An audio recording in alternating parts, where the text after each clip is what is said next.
All right, I'm gonna do 11 and see what time it is, and I'll do another one too if there's time. Oh, this one is in gram. Make sure you convert it to kilograms. Okay, 4,357 kilogram roller coaster. This is my mass. Starts from rest, so my initial velocity is going to be 0. And at the top of a 36.5 meter high track, this is going to be my height. I just got gravitational potential energy here when it's at this height. Determine the speed of the car at the top of the loop that is 10.8 meters high. So this would help us actually to have a little diagram. So we are at rest and then it goes through a loop. So we can say that this height here, we'll do capital H, is going to be the higher point. This is going to be H. And so I'm only starting with gravitational potential energy at the beginning of my motion. And then it wants to know what the energy is here at this top of the loop. So if I'm starting here and ending here, right, when I'm at this position here, I have both kinetic energy and gravitational potential energy.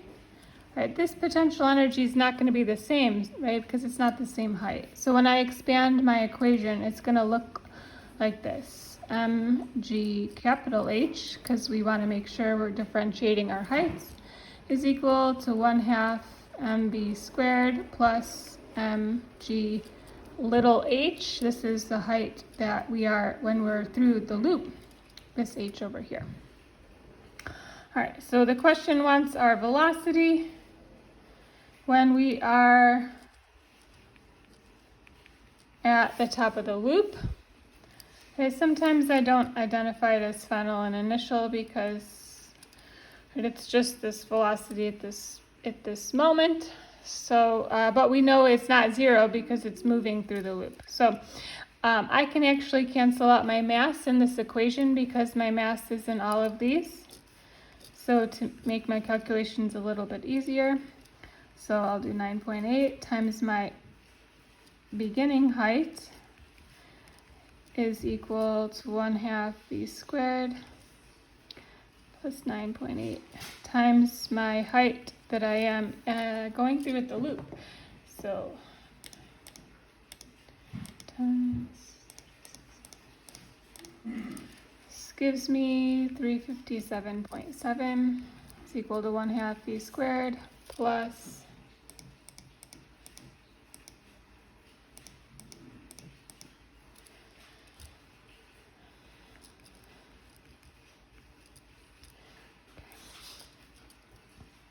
I'm going to subtract this from both sides, and actually it really pains me to go this decimal place, so I'm going to just drop that. Right, it'll round to 105.8. I'm going to subtract 105.8 from both sides.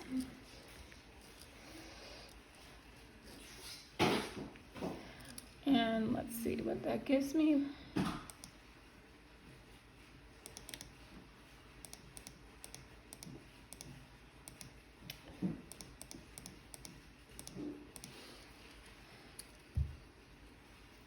Hold on.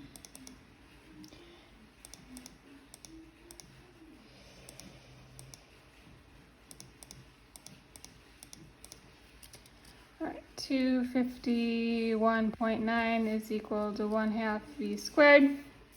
I'm going to round this to 252. Multiply both sides by 2 to get rid of the 1/2 v squared. So 504, and take the square root because we need our velocity to be by itself. So 22.4 meters per second gives me the velocity as I'm going through this inside loop. So the math part is whatever, but the primary thing that you need to work on is making these conservation of energy statements. What kind of energy are you starting with? What kind of energy are you ending with? For this one, it's got a pebble and a slingshot with a spring constant. It's stretched 0.5 meters. What is the maximum velocity the pebble will acquire? So right now the pebble in mass is going to be, we want it over 3 decimal places for your kilograms. Is that right? 1, 2, 3. And your spring constant and your displacement. I guess in the equation it's identified as x. And we want our velocity. So our conservation of energy statement would look like this. I've got spring potential energy, and it goes to kinetic energy. So I would say it's starting with spring potential and it goes to kinetic. So my spring potential energy, 1/2 kx squared, is going to be equal to 1/2 mv squared. We have the k, we have the x, we have the m. We just need the v squared. For this one, I can cancel out my 1/2s in my equation because they're on both sides. I want my v by itself, so I'm going to divide both sides by m. And then since my v is squared, I'm going to square root both sides. So my k is 200 times my displacement is 0.5 squared divided by my mass, which is 0.01. So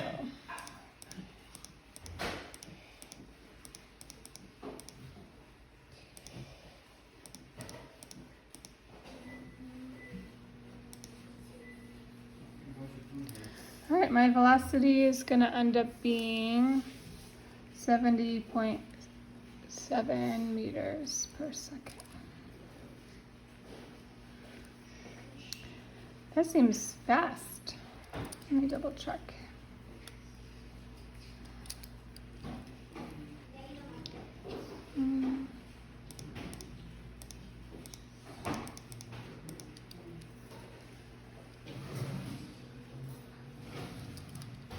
All right, I think that's right though.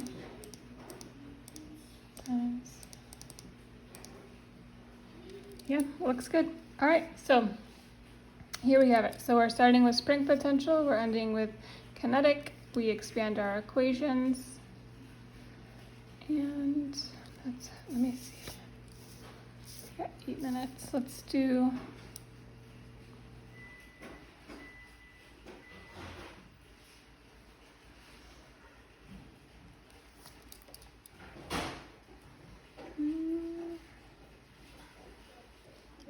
these are all pretty similar. I'll do 13 quickly for us. So we got a 2 kilogram ball, a height of 10 meters. We're calculating the kinetic and potential energies at these heights. So I'm starting with just potential energy. Plus kinetic energy is equal to my total mechanical energy. And in this case, when I'm at my highest point, I only have potential energy. So it would end up being your total mechanical energy is equal to mgh plus 0 because I have no kinetic energy. So my mass is 2 times 9.8 times a height of 10. Gives me 19.6, so 196 joules of total mechanical energy. I could say the sum of my potential plus my kinetic is going to be equal to my total mechanical energy. So when I'm at my height, I didn't give you guys enough room, but my potential energy is going to be 196 joules, and my kinetic energy is going to be 0 joules. When I'm at 8 meters, my potential energy is going to be mgh, which is 2 times 9.8 times 8.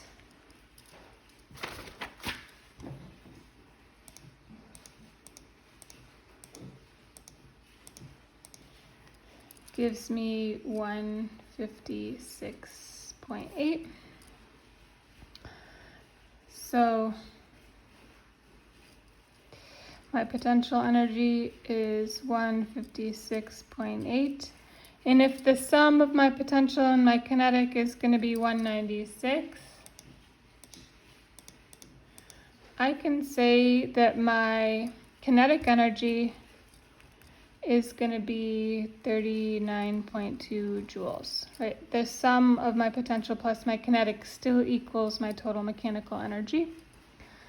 So for at 5, my mgh is going to be 2 times 9.8 times 5, which ends up giving me 98 joules. So my potential energy will be 98 joules, and my kinetic energy will also be 98 joules because the sum of my potential plus my kinetic. And you might have noticed that if I'm starting with a height of 10 and I'm now at half my height, right, I'm going to have half my potential energy, and my kinetic energy is going to be increasing by that amount. So when I have no potential energy at the bottom,